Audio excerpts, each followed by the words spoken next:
কত যে ঝামেলা তার,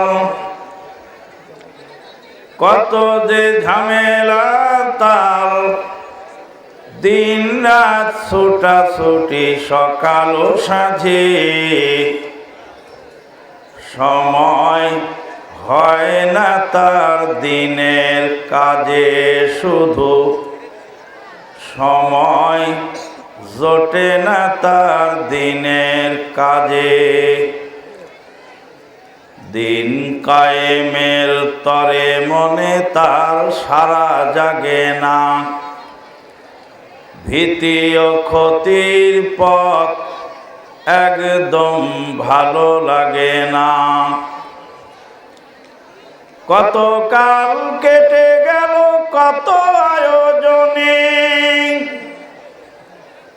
কত দিন চলে গেল বিনা প্রয়োজনে, শুধু সময় জুটল না তার দিনের কাজে। কত যে ঝামেলা তার, দিন রাত ছুটাছুটি সকাল ও সাঁঝে,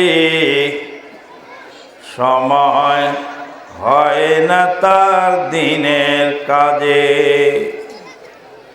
আল্লাহ পাকের অশেষ মেহেরবানিতে রূপসী দক্ষিণ বাজার জামে মসজিদ ও মহল্লাবাসীর উদ্যোগে আয়োজিত তৃতীয় বার্ষিক ওয়াজ মাহফিলে আমরা যোগদান করার সুযোগ পেয়েছি। যে আল্লাহ পাক আমাদেরকে কর্মচঞ্চল জিন্দেগির কিছু অংশ তার দিনের কাজে ব্যয় করার তৌফিক দিলেন, তারই বারগাহে জানাই শুকরিয়া আলহামদুলিল্লাহ। নবী মুহাম্মদুর রাসূলুল্লাহ সাল্লাল্লাহু আলাইহি ওয়াসাল্লামের প্রতি জানাই অগণিত অসংখ্য দরুদ ও সালাম। আল্লাহুম্মা সাল্লি আলা মুহাম্মাদিন ওয়া আলা আলি মুহাম্মাদ কামা সাল্লাইতা আলা ইব্রাহিম ওয়া আলা আলি ইব্রাহিম ইন্নাকা হামিদুম মাজিদ। আল্লাহুম্মা বারিক আলা মুহাম্মাদিন ওয়া আলা আলি মুহাম্মাদ কামা বারাকতা আলা ইব্রাহিম ওয়া আলা আলি ইব্রাহিম ইন্নাকা হামিদুম মাজিদ।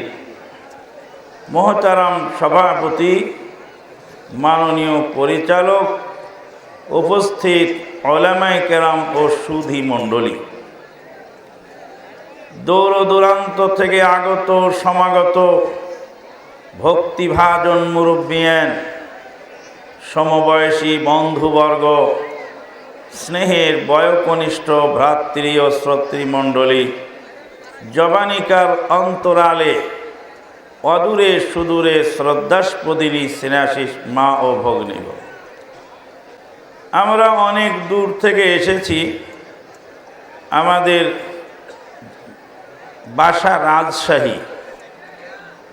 রাজশাহী থেকে বহু মাইল পথ, বহু বাজার ঘাট, মসজিদ, মাদ্রাসা, নদী নালা, খাল বিল ডিঙ্গিয়ে আমরা আপনাদের এই ব্রাহ্মণবাড়িয়ার বাঞ্ছারামপুর থানার রূপসী এলাকায় এসেছি।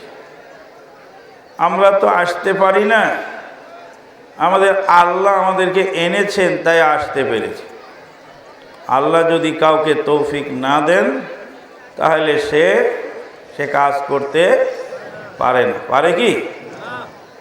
তা আমরা হলাম ভাই শামসুর রহমান আজাদি এসেছেন সুদূর সাতক্ষীরা সুন্দরবন এলাকা থেকে। আমরা হলাম আপনাদের মেহমান আর আপনারা হলেন কি মেজবান। আমরা হলাম গেস্ট আর আপনারা হলেন হোস্ট। গেস্ট আর হোস্ট সম্পর্কে রাসূলুল্লাহ সাল্লাল্লাহু আলাইহি ওয়াসাল্লাম একটি চমৎকার কথা বলেছেন। আল্লাহর নবী সাল্লাম বলেন, মান কানা ইউমিন বিল্লাহি ওয়াল ইয়াউমিল আখিরি ফালইউকরিম দায়ফাহু, যারা আল্লাহর প্রতি ঈমান রাখে আর পরকালের প্রতি বিশ্বাস রাখে তারা যেন তার মেহমানকে সম্মান করে। মেহমানকে সম্মান করা এটা কার আলামত? ঈমানের আলামত, মুমিনের আলামত। মুমিনের কাজ হলো তার মেহমানকে সম্মান করা। তো বলছিলাম যে আমরা রাজশাহী থেকে এখানে এলাম, এখানে এসে আমাদের গাড়িটা থেমে গেল। আপনাদের সাথে কি আমাদের কোনো ব্যবসায়ী লেনদেন আছে? কোনো আত্মীয়তার সম্পর্ক আছে? না, একমাত্র সম্পর্ক সেটা হলো কোরআন এবং সহিহ হাদিসের সম্পর্ক। আপনারাও যে নবীর উম্মত, আমরাও সেই নবীর উম্মত। আপনারাও যে আল্লাহর বান্দা, আমরাও সেই আল্লাহরই বান্দা। আপনারাও 5 ওয়াক্ত সালাত আদায় করেন, আমরাও 5 ওয়াক্তই আদায় করি। আপনারা 30টা সিয়াম পালন করেন, আমরাও 30টা আদায় করি। মাঝখানে কিছু বুঝাবুঝির মধ্যে একটু 19-20 থাকতেও পারে। তো যাই হোক, আমি যে কথাগুলি বলবো আপনারা একটু মেহরবানি করে মনোযোগ দিয়ে শুনবেন। যদি ভুল হয় তাহলে সুন্দরভাবে লিখিতভাবে এখানে জানাবেন, কর্তৃপক্ষ আছে, বলবেন যে আপনার এই কথাটা ভুল, এই কারণে ভুল যেহেতু এই অমুক হাদিস বিরোধী এই কথা, অথবা কোরআনের অমুক আয়াত বিরোধী এটা কথা। ঠিক আছে তো? কারণ আমি তো একজন মানুষ, আমি কি ভুলের ঊর্ধ্বে? নাকি ভুল আমারও হতে পারে। আল্লাহ নবী সাল্লাম বক্তা শ্রোতা সম্পর্কে আর একটা গুরুত্বপূর্ণ কথা বলেছেন। বলেন আল মুসলিমু মিরাতাল লিল মুসলিম, এক মুসলিম আর এক মুসলিমের আয়না স্বরূপ। কি স্বরূপ? আয়না স্বরূপ। আয়নার কাজ কি? আয়নার কাজ হলো যে চেহারার সামনে ধরলে ও বলে দেয় যে তোমার মুখে এই জায়গায় ময়লা লেগে আছে, একটু সাফ করে ফেলো। কে বলে এটা? আমার চেহারার মধ্যে কোন কোন জায়গায় ময়লা আবর্জনার সমস্যা আছে এটা কে বলে? আয়না বলে। আমরা আয়নার কথা অনুযায়ী ওইটাকে মুছে ফেলি না? একজন মুসলিম আর একজন মুসলিমের আয়না, তার মানে কি? যে একজনের ভুল আর একজনের কাছে ধরা পড়লে সে তাকে বলবে ভাই আপনার এই ভুলটা আপনি সংশোধন করেন, তাই তো নাকি? আয়না কিন্তু কোনোদিন যার ভুল তাকেই বলে, আর একজনকে বলে না। বলে কি? আয়না কি রাস্তায় রাস্তায় বলে বেড়ায় ওই দেখো মুখের মধ্যে ময়লা? পাবলিকরে দেখায়? কাকে দেখায়? যার ভুল তাকেই দেখায়। তাহলে আয়না কত সুন্দর, যার ভুল তাকেই দেখায়। আমি যদি ভুল বকে যাই আর আপনি যদি সেটা আমাকে সংশোধন না করে কালকে যদি সমালোচনা করেন, তাহলে আপনি গীবতের পাপ করলেন, আর আমিও ভুল নিয়ে চলে গেলাম, আমার ভুলটা সংশোধন হলো না। আয়না যেমন যার ভুল তাকেই ধরিয়ে দেয়, আর আমরাও কিন্তু আয়নাকে আবার যত্ন করে মুছে রেখে দেই আর বলি আয়না রে তুই বড় ভালো, তুই আমার চেহারার মধ্যে কোথায় কি সমস্যা এটা তুই বলে দিস। নাকি আয়নাকে আমরা আছাড় মেরে ভেঙে ফেলি, এই বেটা আয়না আমার ভুল তুই বলবি কে? বলি কি তাই? বলি না। যাই হোক, ভূমিকা লম্বা করব না। আল্লাহ আপনাদেরকে একটা শুভ সংবাদ দিয়েছেন। কে দিয়েছেন শুভ সংবাদ? আল্লাহ দিয়েছেন শুভ সংবাদ। আল্লাহর শুভ সংবাদটা শুনবেন। একটু কথা বলেন না কেন? আল্লাহর শুভ সংবাদটাকে শুনবেন। আউযু বিল্লাহি মিনাশ শাইতানির রাজিম। ফাবাশশির ইবাদ আল্লাযীনা ইসতামিউনাল কওল ফায়াত্তাবিউনা আহসানাহু উলাইকা হাদাহুমুল্লাহ উলাইকাল্লাযীনা হাদাহুমুল্লাহ ওয়া উলাইকা হুম উলুল আলবাব। আল্লাহ বলেন, নবী গো, আমার বান্দাদেরকে শুভ সংবাদ দিয়ে দাও। কোন বান্দাদেরকে শুভ সংবাদ দিয়ে দাও? যেই বান্দারা মনোযোগ দিয়ে কথা শোনে। ফাবাশশির ইবাদ আল্লাযীনা ইয়াসতামিউনাল কওল, যারা মনোযোগ দিয়ে কথা শোনে তাদেরকে শুভ সংবাদ দিয়ে দাও। সূরাতুজ জুমার 17 এবং 18 নম্বর আয়াত। ফাবাশশির ইবাদ আল্লাযীনা ইয়াসতামিউনাল কওল ফায়াত্তাবিউনা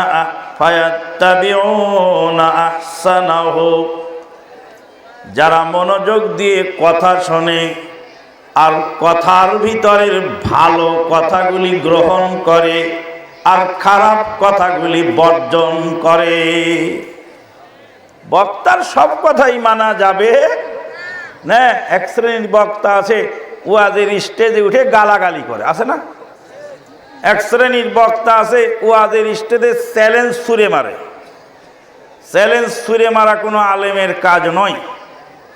পিজি হাসপাতালের ডাক্তারের কাছে রুগী নিয়ে যাবেন, ওই ডাক্তার বলবে তোমার রুগী বাঁচতেও পারে মরতেও পারে, 50,000 টাকা লাগবে, বনসই দাও, তাহলে অপারেশন করবে।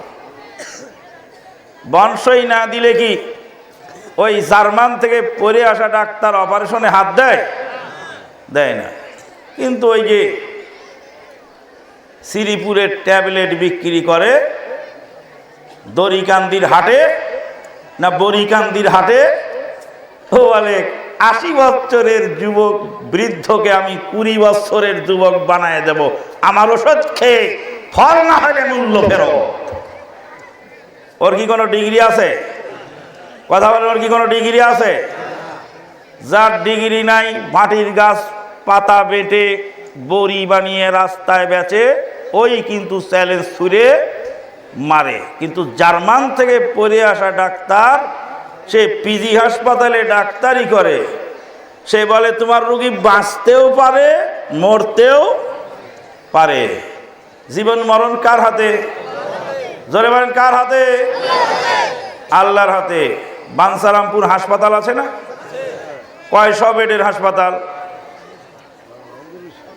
50টা বেড হতে পারে। বাঞ্ছারামপুর হাসপাতালের 50 বেডে মনে করুন 50 জন রোগী শুয়ে আছে। আল্লাহ পাক যদি ওই হাসপাতালের ডাইরেক্টরকে বলেন, ডেকে নিয়ে যাও ডাইরেক্টর সাহেব, তোমার হাসপাতালে রোগী আছে 50 জন, এই 50 জনের মধ্যে 45 জন সুস্থ হয়ে বাড়িতে ফিরে যাবে, আর 5 জনের মৌত হয়ে যাবে হাসপাতালে। এখন কোন 5 জনে মারবা আর কোন 45 জনে সুস্থ করে বাড়িতে পাঠাইবা, এটা তুমি ডাইরেক্টর একটা লিস্ট বানাও। পারবে হাসপাতালে ডাইরেক্টর লিস্ট বানাতে? ডাইরেক্টর যদি লিস্ট বানাতে শুরু করে, 50 জন রুগীর আত্মীয় স্বজন বন্দুক রাইফেল বুকে ধরে বলবে, বেটা তোর ডাইরেক্টরগিরি ছুটায় দেব, তুই মৃত্যুর লিস্টের মধ্যে 5 জনের নাম ঢুকাবি। কোন 5 জন ঢুকাবি তা আমি জানি না, আমার বাপের নাম যেন ওর মধ্যে না হয়। ঠিক না বেটি? ডাইরেক্টর পারবে? এমপি সাহেব পারবেন? মন্ত্রী মহোদয় পারবে? প্রধানমন্ত্রী পারবে? কেউ পারে না। কেন? যে এটা বড় কঠিন কাজ, জটিল কাজ। এই কঠিন কাজটা আল্লাহ নিজের হাতে রেখেছেন। ডজন খানেক ডাক্তার তার ফ্যামিলিতে, ছেলে ডাক্তার, মেয়ে ডাক্তার, পুত্রবধূ ডাক্তার, নাতি ডাক্তার, নাতনি ডাক্তার, এতগুলি ডাক্তারের ভিতরে ওই বয়স্ক মুরব্বী ডাক্তারের রুহুটা মালাকুল মউত কবজ করে নিয়ে গেল। এতগুলি ডাক্তার মিলে কিছুই করবার পারল না। ওই জন্য আল্লাহ পাক গুরুত্বপূর্ণ কাজগুলি কার হাতে রেখেছেন? নিজের হাতে রেখেছেন নিয়ন্ত্রণ করার। আপনারা কি আমার কথা বুঝতে পারতেছেন? বলছিলাম যে বক্তা যখন বক্তৃতা করে বক্তার বক্তৃতা মনোযোগ দিয়ে শোনে, ভালোগুলি গ্রহণ করে আর খারাপগুলি বর্জন করে। আল্লাহ পাক তাদেরকে শুভ সংবাদ জানাচ্ছেন সূরাতুজ জুমারের 17 এবং 18 নম্বর আয়াতে। আল্লাযীনা ইয়াসতামিউনাল কওল ফায়াত্তাবিউনা আহসানাহু উলাইকাল্লাযীনা হাদাহুমুল্লাহ ওয়া উলাইকা হুম উলুল আলবাব। আল্লাহ বলেন, নবী গো, তারা তো ওরাই যাদেরকে আল্লাহ হেদায়েত করেছেন, আর তারাই হলো জ্ঞানীগুণী। জ্ঞানীগুণীরা মনোযোগ দিয়ে কথা শোনে, ভালোটা গ্রহণ করে আর খারাপটা বর্জন করে।